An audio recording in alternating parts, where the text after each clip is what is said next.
All right, we're out on a pier or a block and base house here, and one of the issues you deal with on a block and base is everything is wood, and when moisture gets to the wood, it can tend to start rotting. Now, this particular house was built in 1926.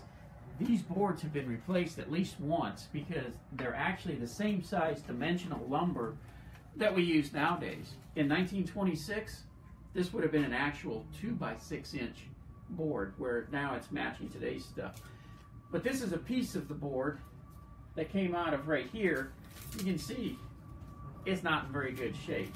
And basically what's happened is there was a little bit of water moisture that got underneath here and caused some of this rot here, but up underneath you can see the ground, the way water's gotten underneath here and cracked it up. Well, this house had skirting around the outside of it. That skirting holds that moisture in underneath and promotes wood rot. And this house has had quite a bit. Now, this board is going to have to be replaced. It's all rotted.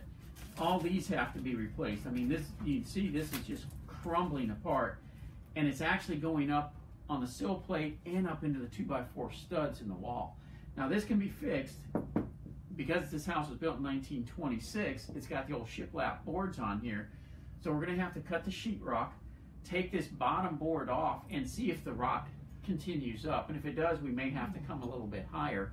But basically, we'll cut those studs off when we get to good wood, put a piece on the bottom of it, and then be able to fish plate next to it in order to strengthen this wall and build it back. And of course, we'll go back then with a new sill plate. All these floor joists are going to be replaced, all the beams are replaced, and get the house back up where it needs to be. In fact, in the other room over here, we're actually doing some of that. So we're going to walk over there and take a look.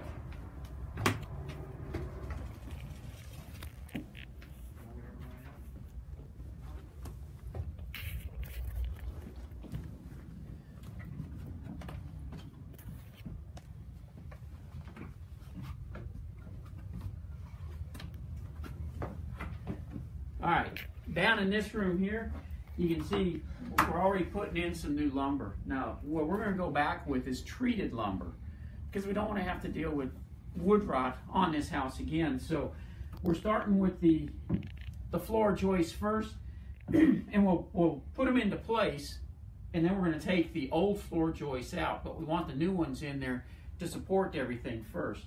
After we get the floor joists in, then we'll go ahead and start replacing the beams and get this whole floor back new again. You know, it's not normal to have to take out all the floor and subfloor, but because of the moisture that's been underneath, all these floors were rotting out to the point where they were actually starting to fall through, and so they were having to be replaced anyways. That makes it very easy to take care of getting all this done. And to take a look at that, you can actually see over here some of the wood on the floors themselves, the way it's been rotting. So, if you've got one of these old houses, a lot of times people will see something like this and say, oh, it's not fixable, tear it down. They are fixable. You just got to take the time to do them properly.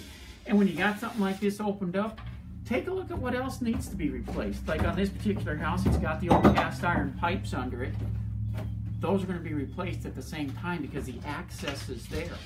And it makes it so much easier. And on some of these houses, the electrical runs underneath them as well. And so if you've got the old wires running underneath, that may be the time to replace and have almost a new home when you're finished. Anyways, you got questions?